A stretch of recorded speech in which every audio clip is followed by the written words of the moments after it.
அனைவருக்கும் வணக்கம். நமது யூடியூப் மூலம் இன்றைய பயிற்சியின் தலைப்பு இநாஷ் வேலிடேஷன் த்ரூ ஆதார். அதாவது நமது எல்ஐசி நிறுவனத்தில் ஒரு வாடிக்கையாளர் பாலிசி எடுக்கிறாங்க அப்படின்னா அந்த பாலிசிக்கு செலுத்தக்கூடிய ப்ரீமியம் செலுத்தும் முறை பார்த்திங்கன்னா monthly, quarterly, half yearly, yearly அப்படின்ட்டு 4 வகையில் இருக்குது. ஸோ இந்த வகையில் நம்ம செலுத்தும் முறை த்ரூ பேங்க் அக்கௌண்ட்டில் ஆட்டோமேட்டிக்காக டெபிட் ஆகிற மாதிரி இந்த கான்செப்ட்டுக்கு பேர் தான் இந்த இநாஷ்னு சொல்கிறது. அதாவது அந்த வாடிக்கையாளரோட வங்கி கணக்கிலிருந்து எல்ஐசி நிறுவனத்துக்கு ஆட்டோமேட்டிக் சிஸ்டம், டெபிட் சிஸ்டம், இந்த கான்செப்ட் தான் நம்ம இநாஷ் அப்படின்னு சொல்கிறோம். இது எதிர் மந்த்லியாக இருக்கலாம், குவார்ட்டர்லியாக இருக்கலாம், ஹாஃப் இயர்லியாக இயர்லியாக இருக்கலாம். ஸோ அப்போ இந்த இநாஷில் ஒரு வாடிக்கையாளர், இநாஷ் மூலிமா ஒரு வாடிக்கையாளர் ஒரு பாலிசி எடுக்கணும், ப்ரீமியத்தை ரெமிட் பண்ணணும் அப்படின்னா அந்த இடத்துல அந்த இநாஷை வேலிடேஷன் பண்ணணும். அதாவது இந்த இநாஷ் அக்செப்ட் பண்ணுறது, இந்த வாடிக்கையாளர் அக்செப்ட் பண்ணி ஓகே என் அக்கௌண்ட்லேருந்து டெபிட் ஆகிறதுக்கு நான் சம்மதிக்கிறேன் அப்படிங்கிற மாதிரி அக்செப்டன்ஸ் கொடுத்தால் மட்டும்தான் மந்த்லி அந்த பாலிசியோட ப்ரீமியம் வாடிக்கையாளர் வங்கி கணக்கிலிருந்து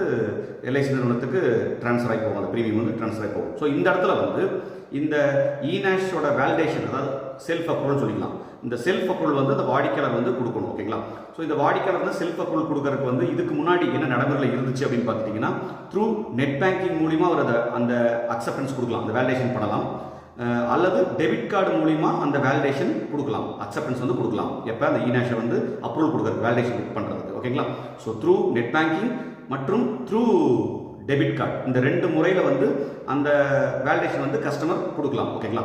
இப்போ 1/7/2024 முதல் கூடுதலாக ஒரு வசதி பண்ணி கொடுத்துருக்காங்க. என்ன வசதினா, ஆதார் மூலிமா அந்த வேலிடேஷன் பண்ணலாம் அப்படிங்கிறது. 1/7/2024 முதல், அதாவது ஜூலை 1, 2024 இதிலிருந்து இந்த அடிஷ்னலாக ஒரு கான்செப்ட். என்ன கான்செப்ட்னா, இந்த ஆல்ரெடி இருக்கிற நெட் பேங்கிங், டெபிட் கார்டு போக வாடிக்கையாளர் அந்த வேலிடேஷன் பண்ணணும், அந்த செல்ஃப் வேலிடேஷன் பண்ணணும், இநாஷ்க்கு பண்ணணும் அப்படின்னா அந்த வாடிக்கையாளர் என்ன பண்ணலாம், ஆதார் மூலியமாகவும் பண்ணிக்கலாம். ஸோ இதுதான் ஒரு சிறிய அப்டேஷன். ஓகேங்களா? இது எப்படி பண்ணுறது அப்படிங்கிறத நம்ம இன்றைய பயிற்சி வகுப்பில் பார்க்கலாம். ஜஸ்ட் ஒரு 7 ஸ்டெப்ஸ் தானுங்க. வெறும் 7 ஸ்டெப்ஸில் ஈஸியாக முடிச்சிடலாம். இது ஜஸ்ட் ஒரு 2 to 3 மினிட்ஸ் ஒர்க். அவ்வளோதான். ஒரு ரெண்டு அல்லது அதிகபட்சம் 3 நிமிடத்துக்கு நம்ம இதை செல்ஃப் அப்ரூவல் அந்த வாடிக்கையாளர் கொடுத்துக்கலாம். அது எப்படிங்கிறது தான் இன்றைய பயிற்சியில் நம்ம பார்க்க போகிற விஷயம். ஓகேங்களா? ஸோ ஃபஸ்ட்டு அந்த வாடிக்கையாளர் பாலிசி எடுத்துட்டார், லாகின் பண்ணிட்டார், எல்ஐசியில் லாகின் பண்ணிட்டார், பாலிசி நம்பர் ஆயிடுச்சு, அவருக்கு இந்த பாலிசி நம்பர் வந்துருச்சுன்னு வச்சுக்கலாம். ஓகேங்களா? நம்பர் வந்ததுக்கு அப்புறம் தான் இந்த வேலையை நம்ம பண்ண முடியும். பாலிசி நம்பர் ஜென்ரேட் ஆயிடுச்சுன்னா அதுக்கப்புறம் தான் இந்த இநாஷ் வேலிடேஷன் அந்த வாடிக்கையாளர் பண்ண முடியும். எப்படி பண்ணுறது அப்படின்னா, ஃபஸ்ட்டு எல்ஐசி வெப்சைட்டில் லாகின் பண்ணிக்கணும். அந்த வாடிக்கையாளர் ஃபர்ஸ்ட் ஸ்டெப் எல்ஐசி வெப்சைட்டில் லாகின் பண்ணிக்கணும். எல்ஐசி வெப்சைட் என்னங்க? www.licindia.in. இதுதான் எல்ஐசியோட வெப்சைட். www.licindia.in.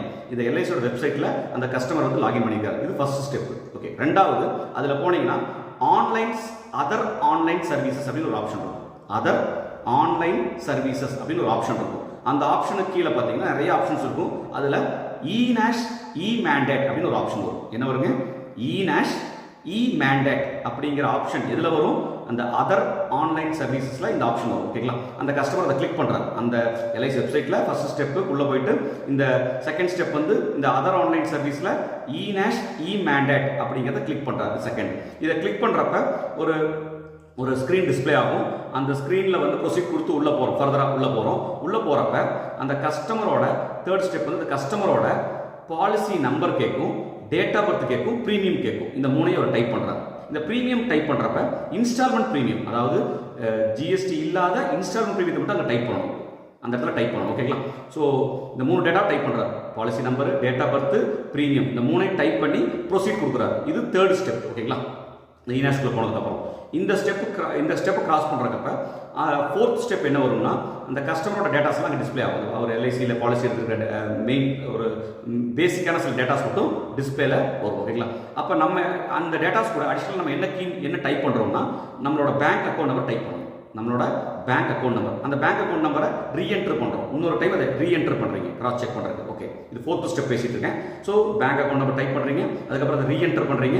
ரீஎன்டர் பண்ணதுக்கப்புறம் கீழே பார்த்தீங்கன்னா 3 ஆப்ஷன் வரும். அதுக்கு அந்த ஸ்க்ரீனில் பார்த்தீங்கன்னா கீழே 3 ஆப்ஷன் வரும். என்னென்ன ஆப்ஷன் வரும்? Net banking, debit card, Aadhaar அப்படிங்கிற அந்த 3வது ஆப்ஷன் இப்போ அடிஷ்னலாக கொடுத்துருக்காங்க. ஆதார் அப்போ நெட் பேங்கிங் மூலிமா பண்ணுறவங்க அதில் பண்ணிக்கலாம், டெபிட் கார்டு மூலியமாக பண்ணுறவங்க அது மூலியமாக வேலிடேஷன் பண்ணிக்கலாம். இப்போ இந்த புது மெத்தட் ஆதார் மூலியமாக பண்ணுறவங்க அந்த தேர்ட் மெத்தடை கிளிக் பண்ணணும். அந்த ஆதார்ங்கிறத கிளிக் பண்ணணும் அந்த இடத்துல. ஓகேங்களா? இது ஃபோர்த்து ஸ்டெப். ஆதார்ங்கிறத கிளிக் பண்ணி ப்ரொசீட் கொடுக்குறாரு. ஓகேங்களா? இப்போ அடுத்த ஸ்டெப் என்ன வரும்னா அவரோட ஆதார் நம்பர் கேட்கும். அடுத்து என்ன கேட்கும்? அவரோட ஸ்க்ரீனில் ஃபோர்த் ஸ்டெப்பு அவரோட ப்ரொசீட் கொடுத்ததுக்கப்புறம் ஆதார் நம்பர் வந்து கேட்கும். ஓகேங்களா? அவர் என்ன பண்ணுறாரு? அந்த ஆதார் நம்பரை டைப் பண்ணுறாரு. ஓகே, ஒன்ஸ் இந்த ஆதார் நம்பரை டைப் பண்ணிட்டாருன்னா கீழே கண்டினியூன்னு ஒரு ஆப்ஷன் இருக்கும். என்ன பண்ணுறாரு? அதை கண்டினியூ கிளிக் பண்ணுறாரு. ஓகேங்களா? அடுத்த ஸ்டெப் கண்டினியூ கொடுத்ததுக்கப்புறம் அந்த ஆதாரில் லிங்க் ஆகிருக்கு அந்த கஸ்டமரோட ஆதார் எந்த மொபைல் நம்பரோட லிங்க் ஆகிருக்கோ அந்த மொபைல் நம்பருக்கு ஒரு ஓடிபி போகும். அந்த ஓடிபியை டைப் பண்ணுறாரு. ஓகேங்களா? இந்த ஓடிபியை டைப் பண்ணுறாரு. இன்னொரு டைம் அந்த ஓடிபியை ரீஎன்டர் பண்ணுறாரு. அதாவது அந்த ஒரு ஓடிபி தான். இந்த ஒரு ஓடிபி ஃபர்ஸ்ட் டைம் டைப் பண்ணிட்டு கீழேயே ரீஎன்டர் ஓடிபின்னு இருக்கும். செகண்ட் டைம் கிராஸ் வெரிஃபை பண்ணுறதுக்கு இன்னொரு டைம் அந்த ஓடிபியை கிளிக் பண்ணுறாரு, டைப் பண்ணுறாரு. ஓகேங்களா? டைப் பண்ணிட்டு கண்டினியூ கொடுக்குறாரு. இது 6th ஸ்டெப். ஓகேங்களா? ஆதார் கார்டு நம்பர் அடிச்சிடறோம். அதுக்கப்புறம் வந்து ஓடிபி அந்த ஆதார் லிங்க் ஆகிருக்கிற மொபைல் நம்பருக்கு ஓடிபி போகுது. அந்த ஓடிபியை டைப் பண்ணுறோம். மறுபடியும் அதே ஓடிபியை ரீஎன்டர் பண்ணுறோம். இன்னொரு டைம் டைப் பண்ணுறோம். டைப் பண்ணிட்டு கண்டினியூ கொடுக்குறோம். ஓகேங்களா? இது கண்டினியூ கொடுத்ததுக்கப்புறம் அடுத்த ஒரு ஸ்க்ரீன் வரும். என்ன ஸ்க்ரீன் வரும்னா பேங்க்ல அவர் இணைச்சிருக்கிற மொபைல் நம்பருக்கு ஒரு ஓடிபி போகும். இது 7th ஸ்டெப். பேங்க்ல அவர் என்ன அவரோட அக்கௌண்ட் ஓப்பன் பண்ணிருக்காரு பார்த்தீங்களா? அவர் கொடுத்துருக்காரு ஈனாஷ்க்கு ஒரு பேங்க் அக்கௌண்ட் கொடுத்துருப்பாரு பார்த்தீங்களா? அந்த பேங்க் அக்கௌண்ட்ல என்ன மொபைல் நம்பர் அவர் லிங்க் பண்ணியிருக்காரோ அந்த மொபைல் நம்பருக்கு மறுபடியும் ஒரு ஓடிபி பேங்க்ல இருந்து வரும். அந்த பேங்க்ல இருந்து வர ஓடிபி அவர் என்ன பண்றாரு? டைப் பண்றாரு. டைப் பண்ணதுக்கப்புறம் கீழே என்டர் பண்றாரு. கீழே கண்டினியூன்னு ஒரு ஆப்ஷன் இருக்கும். கண்டினியூ கொடுத்தீங்கன்னா உங்க ப்ராசஸ் வந்து சக்ஸஸ்ஃபுல்லாக முடிச்சிடும். இதுதான் 7 ஸ்டெப்ஸுங்க. ரொம்ப ரொம்ப சிம்பிளாக சொல்லணும்னா எல்ஐசி வெப்சைட்டுக்குள்ள லாகின் பண்ணுறோம். அந்த இநாஷ் மேண்டேட்டுக்கு உள்ள லாகின் பண்ணுறோம். அந்த இநாஷ் மேண்டேட்டுக்குள்ளே போயிட்டு policy number, date of birth, premium type பண்ணுறோம். டைப் பண்ணதுக்கப்புறம் அவரோட பேங்க் டீட்டெயில்ஸை டைப் பண்ணுறோம்.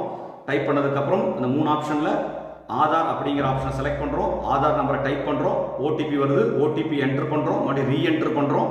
அதுக்கப்புறம் பேங்க்லேருந்து ஓடிபி வருது. அந்த பேங்க் ஓடிபி டைப் பண்ணுறோம். டைப் பண்ணதுக்கப்புறம் அவருக்கு ஸ்க்ரீனில் வந்து உங்கள் ரெஜிஸ்ட்ரேஷன் வந்து சக்ஸஸ், மேண்டேட் வந்து சக்ஸஸ் அப்படிங்கிற ஸ்க்ரீன் வந்து உங்கள் டிஸ்பிளேல வரும். ஸோ இதுதான் ரொம்ப சிம்பிள் டெக்னிக். அதாவது ஒரு நபர் ஒரு இநாஷ் மூலிமா ஒரு பாலிசி லாகின் பண்ணுறாரு, ப்ரீமியத்தை கட்டணும்னு நினைக்கிறாருன்னா அந்த வேலிடேஷன், செல்ஃப் அப்ரூவல் வேலிடேஷன் வந்து அவரே கஸ்டமரே பண்ணிக்கலாம். இதுதான் இந்த ஸ்டெப்ஸு. ரொம்ப ஈஸியான ஸ்டெப்ஸ் தான். இதை நீங்கள் ட்ரை பண்ணி பார்த்தீங்கன்னா ரொம்ப ஈஸியாக புரியும். ரொம்ப எளிமையாக இருக்கும் இதை இநாஷோட வேலிடேஷன். ஸோ இதை ட்ரை பண்ணி பாருங்கள். இதுதான் இன்றைய பயிற்சியின் நோக்கம். நன்றி, வணக்கம்.